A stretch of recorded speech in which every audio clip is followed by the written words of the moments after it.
Namaskar. I'm Dr. P.L.A. Ghosh from Department of Anesthesia and Narayana Super Specialty Hospital. Today we are with Dr. Abhay Kumar, uro-oncologist, and today we'll be discussing about prostate carcinoma.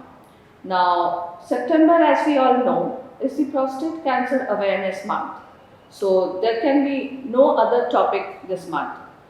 So, hello, Dr. Abhay. Hello, Piali. Thank you. Thanks for introducing me.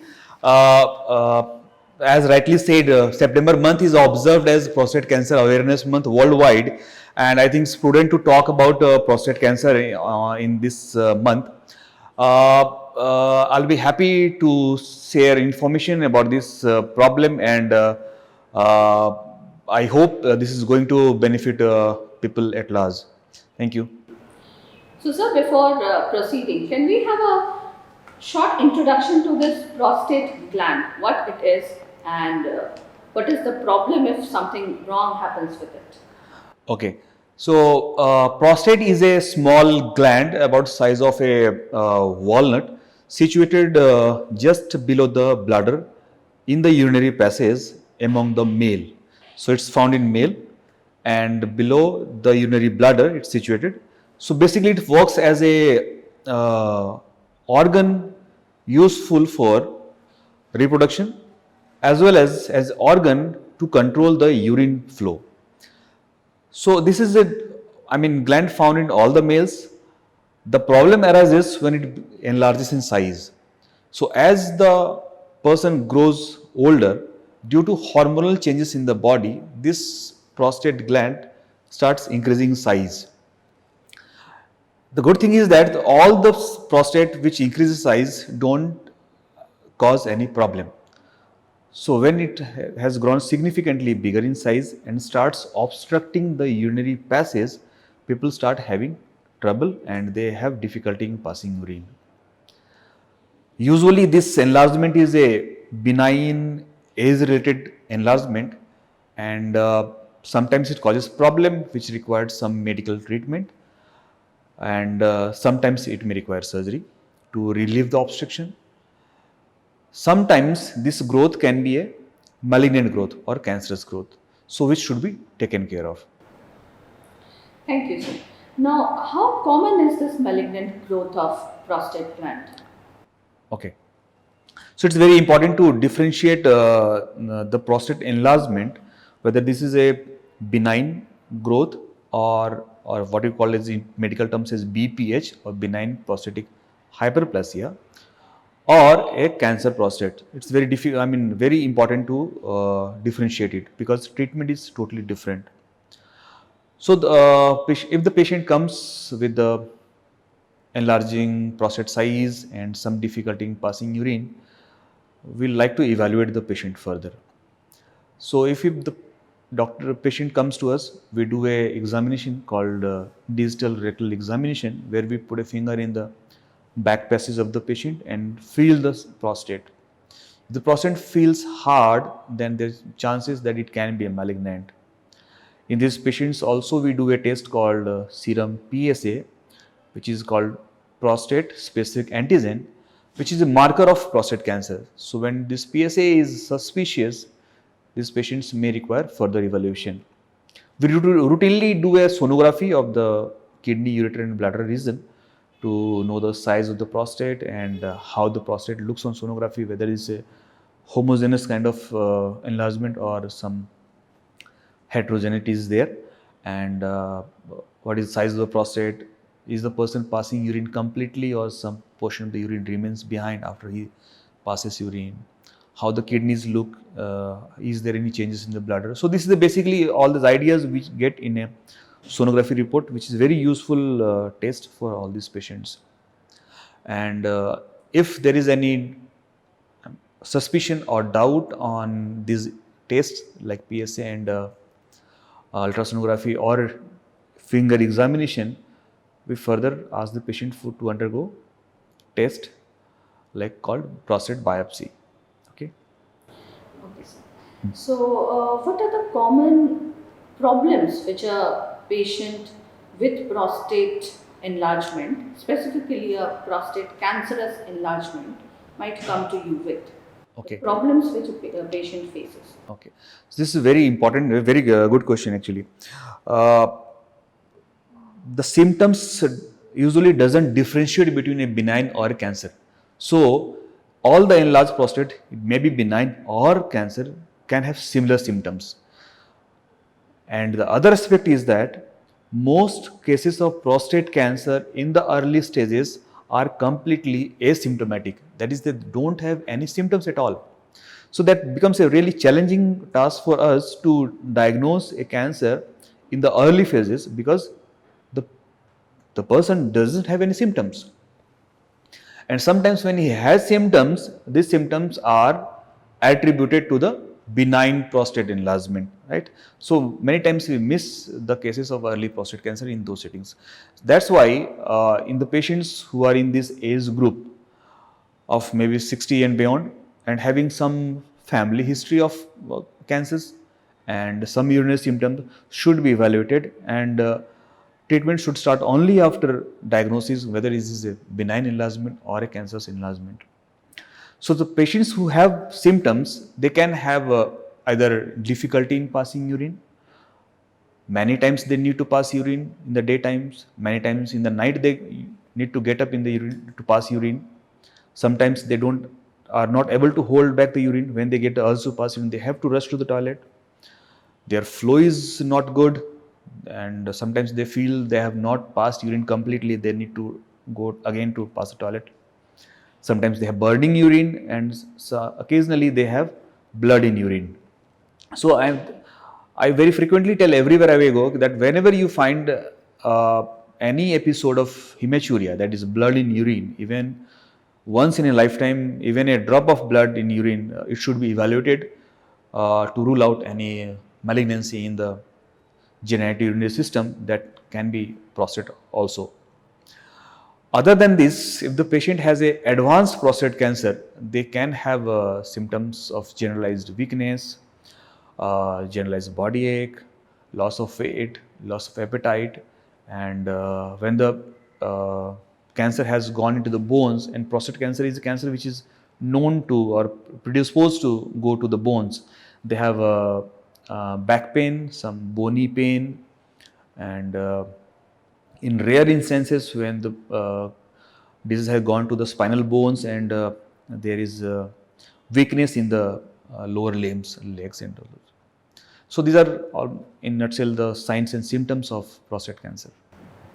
So, what are the risk factors? I mean, the symptoms range quite a. I mean, Right, the right. spectrum is quite high. Right, So, right. what are the risk factors one should look out for? So this disease is related to the aging. So most important risk factor is the age. So if you are going to survive longer, you are going to have a more chance of this cancer. So as the average lifespan of population is increasing, as the now people are living longer, we are finding more cases of prostate cancer. Second most important risk factor is the familial history. So it runs in family. So if you have a first generation relative affected with prostate cancer, then all the male members of that family should be screened at early age for prostate cancer so that they can be detected early and cured. So other than this age and the family history, ethnicity is important. It's more common in African males than other ethnic groups, and some correlation is found with dietary factors. A lot of red meat, a lot of fried food is associated with these cancers. So these are about risk factors, this prostate cancer. What about screening, sir? Yeah. So this is a very good question and controversial also. Because if you're going to screen the whole population, you are going to get more and more cases of prostate cancer. But the good thing is prostate cancer is most of the cases are very indolent kind of slow growing and not so lethal kind of cancer. So if you're going to get detect all the cases, you are going to treat all the cases, which may not be causing any problem to the patient in his lifetime, or may not be lethal to the patient. So patient may be dying with prostate cancer rather than because of prostate cancer.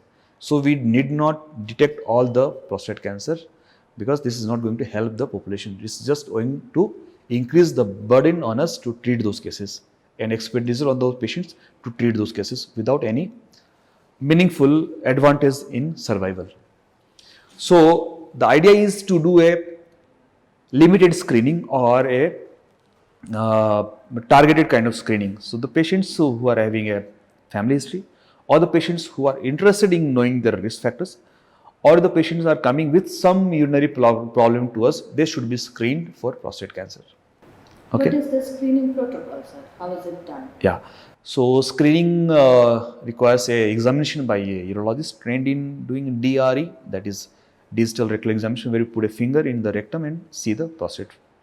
Second is the sonography, gives an idea about size of prostate and other issues, and a PSA test. So PSA is very good marker of prostate cancer. Thankfully, this test has become very popular among masses, and many times we see patients not coming with the problems. They coming with a report saying, I have a PSA report which is high and I need to know what's going on. So PSA is a very good tool, should be used very wisely and judiciously, because in many instances PSA can be raised in benign conditions if the prostate is very big in size. If the patient had a infection, UTI, then this may be raised. So it causes unnecessarily alarm and anxiety among the patients. So should be used wisely and judiciously, and it has given a lot of insight, and now we are able to diagnose more cases because of this test. Sir, among all the screening tests which you said, if DRE, is it very painful? Yeah. So it's not a painful procedure. First of all, let's clear the air. It's not a painful procedure. If done gently and by experienced hands, it's like any routine physical abdominal examination. At least I have not experienced any patient telling me, sir, it was, I was hurt by it. But obviously, if their patient is having a fissure in the anal canal, then it may be painful and should not be attempted in those patients. Yeah. So people need not be afraid of these screening Definitely. Yeah. So once a patient has come to you with symptoms and you have diagnosed him as a prostate cancer patient, what is the further treatment you go for? Yeah, okay. So treatment depends on the biopsy report, the PSA report, and the imaging, that is the staging. So if the patient comes with, we do a DRE, we can have some idea whether the prostate, cancer is localized to the prostate or has gone beyond. By PSA gives a fair idea. The PSA is around just raised, then it's the localized, it's very highly raised, then most likely it's a metastatic disease. And then the biopsy gives an idea about the scoring system, Gleason score we call it medically, about how severe this prostate cancer is going to be. If it's a high grade cancer, then most likely it's a high risk cancer and maybe a spread is also there. Then we like to confirm the stage by doing certain radiological test like MRI, the bone scan, the CT scan, and the PET scan relevant for this disease to know whether this disease has gone to other organs of the body or not. And according to all these factors, we classify those patients as localized cancer or locally advanced cancer or a metastatic disease. And for localized cancers, we again score them. This is a low risk cancer or a high risk cancer, depending on the PSA report, the biopsy report, and findings. And accordingly, if the patient has a localized cancer, this patient's low risk and very low risk, sometimes we offer a option of active surveillance. That is, they don't require any treatment, right? So incidentally we have diagnosed a cancer which is very low risk or low risk in category, and possibly this disease is not going to harm the patient in his lifetime. So we just want to observe the patient. We ask him, okay, come back after 3 months or 6 months with a PSA report, and maybe we may require a biopsy if the PSA is going high, and we don't need to treat this patient just because we have diagnosed the disease. So this is called active surveillance. Sometimes the patient is very elderly, around say maybe 90 years or so, and we have diagnosed his prostate cancer and feel that this patient's lifetime, I mean, he's not going to be affected by this cancer in his lifetime. Then also we don't like to treat this patient. So we keep those patients on observation, and we say we will just observe the patient. Whenever there is any requirement, we'll treat at that time, but not now. So these are the options of, so this is a spectrum of options. So this is definitely don't do anything. Second is if the patient is in intermediate risk or a high risk, so we can offer a surgical treatment that is called radical prostatectomy, where this complete prostate in the seminal vesicle is removed and the bladder is anastomosed or joined again with the urethra. So this is a procedure which can be done by a open technique or a laparoscopic technique, or nowadays done with the robotic techniques. So technique does not matter much. What matters is should be done by some experienced center, some high volume center where outcome can be good. So outcome by mean the oncological outcome, that is completely cured, and the functional outcome, that is after removing this cancer, the patient is having a good functional outcome, that is he is continent and passing urine normally. The patient who are not fit for surgery can be offered an option of radiation therapy, and radiation and surgery are equally effective in these kind of patients. And sometimes with radiation they are administered some hormonal injections to control the disease before starting radiation therapy.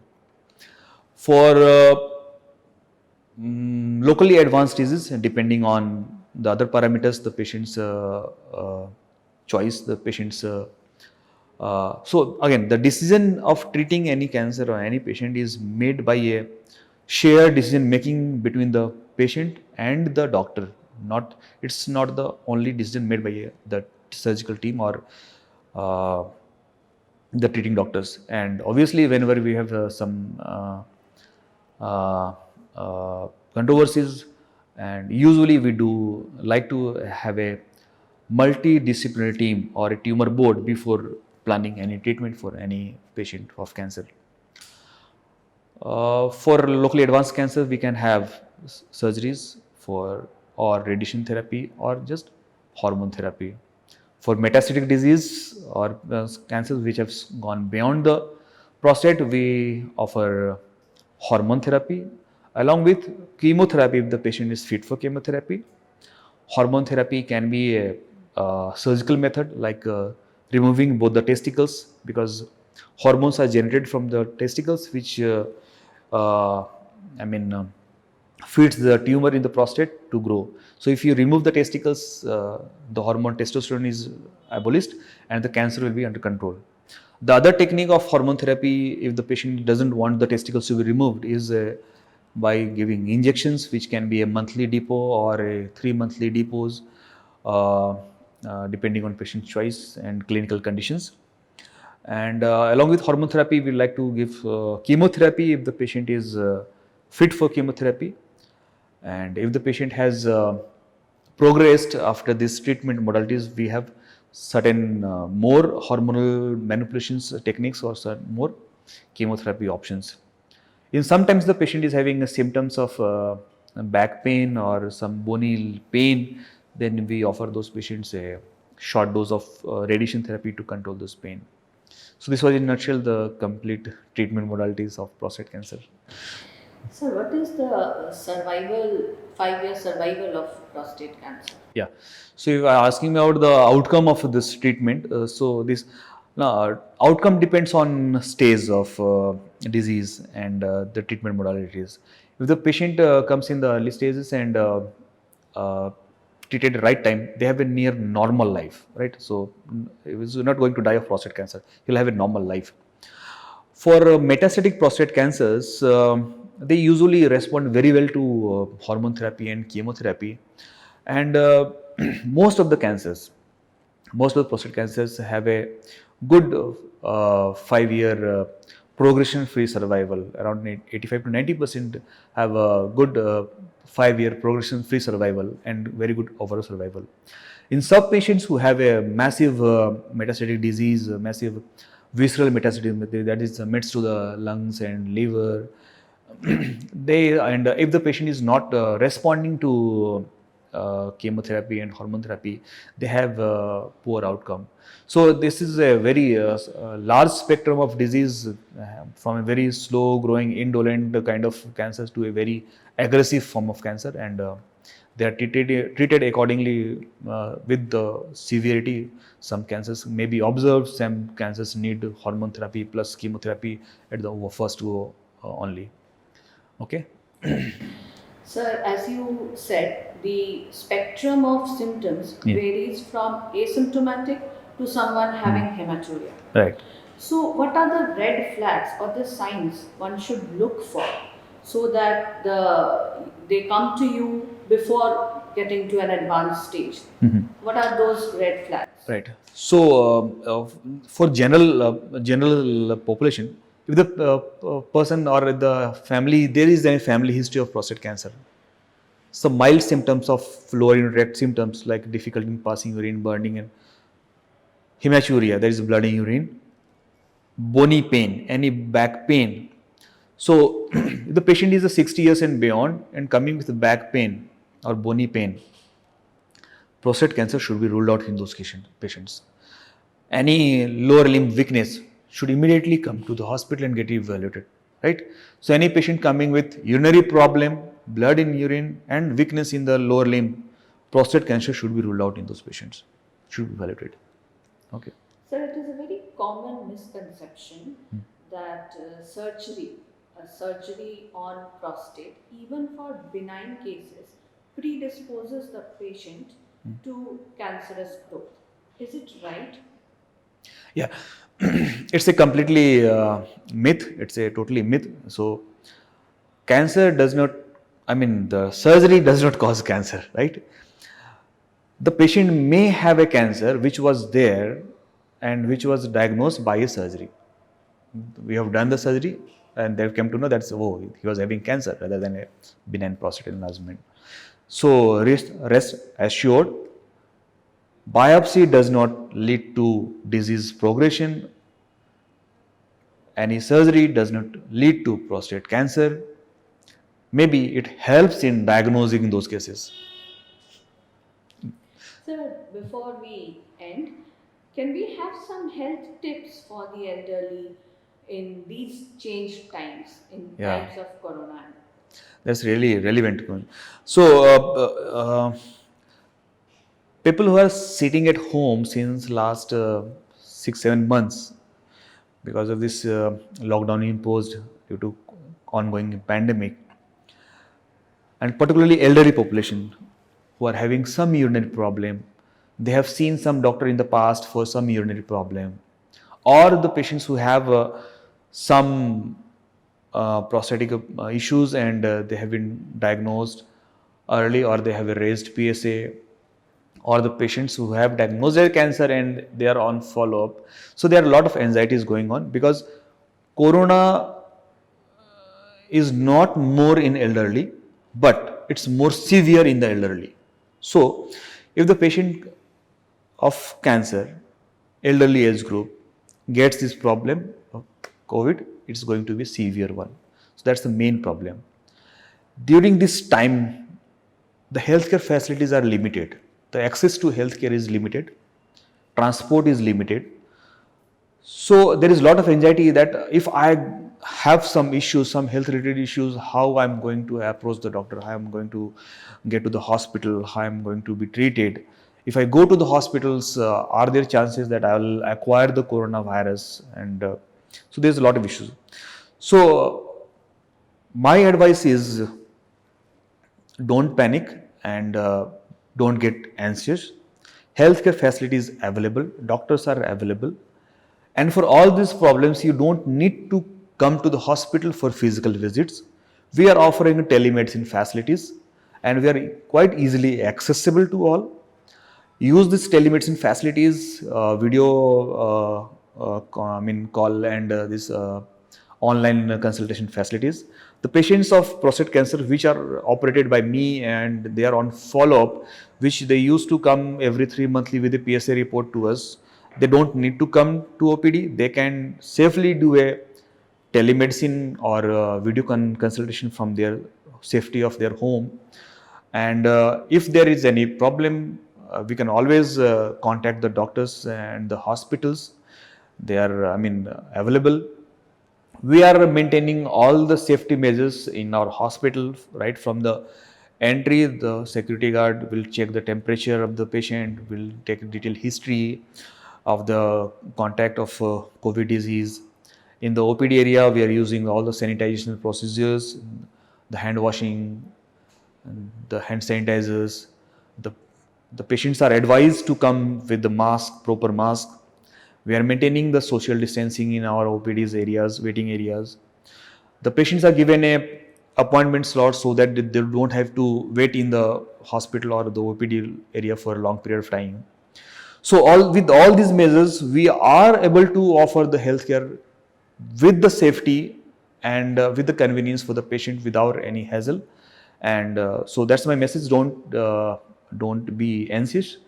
We are available, and healthcare is available, and now we are safe to offer these services. Prostate cancer or any cancer care should not wait for this pandemic to subside.